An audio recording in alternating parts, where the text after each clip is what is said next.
त्याच्यातही मी भाजले आणि मग तशीच गाडी करून आम्ही खेडवरून जसलोकला आलो. आधी आम्ही ते पण आलो, कांदिवलीच्या हॉस्पिटलमध्ये आलो. कांदिवलीवरून सांगितलं की डायरेक्ट तुम्ही जसलोकला घेऊन जा. आणि तिथे जसलोकला मी 2 महिने ऍडमिट होते. माझ्या बाजीच्या रूममध्ये साहेब होते आणि त्यांनी असं करायचं शक्यच नाही ना. आणि ते का असं करतील आणि मग असं केलं असं ते वाचवायचा प्रयत्न करणार नाही ना. आणि मी अमेरिकेपासून त्यांनी फिरलं असं नाही की असं हे केलं. आणि स्वतः त्यांनी वाचवताना त्यांचा हात पण भाजलेला आहे. आणि हे राजकारण फार म्हणजे चुकीचं. मी आज पहिल्यांदा तुमच्या मीडियासमोर आले. मला हे राजकारण कधी माहीत नव्हतं.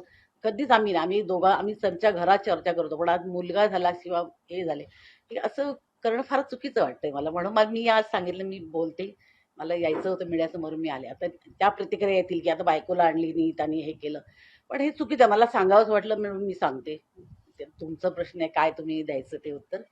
म्हणजे आणि मीडियामध्ये पण असं एवढं पसरवू नका. ते म्हणजे कुटुंबाला पण त्रास होतोय. असं तुमचे ते स्टेटमेंट जे येत आहेत ना, जे पब्लिक बोलते ते वेगळं आहे. पण तुम्ही जो घालताय प्रकार तुमच्या ह्याच्यामध्ये फार चुकीचं आहे. ते मग एखादी एवढी बदनामी तरी करू नका ना.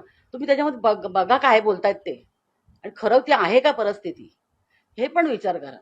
आम्ही पण फेसबुक तर आम्ही पण बघतो. आम्हाला खूप त्रास होतो याचा. म्हणून सॉरी मी हे पहिल्यांदा मी तुमच्या मीडियासमोर आले. पण असं काही झालेलं नाहीये. आणि आमचं त्याच्यानंतर आम्ही आता आमच्या लग्नाला 47 वर्ष झाली आहेत. असं नाहीये ना. हे खोटं आहे सगळं. जे काय राजकारणासाठी तुम्ही फॅमिलीचा उपयोग करायला नाही पाहिजे असं मला वाटतं. चल.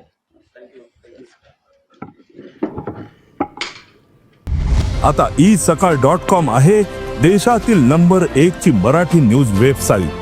प्रत्येक अपडेटसाठी isakal.com ला नक्की भेट द्या.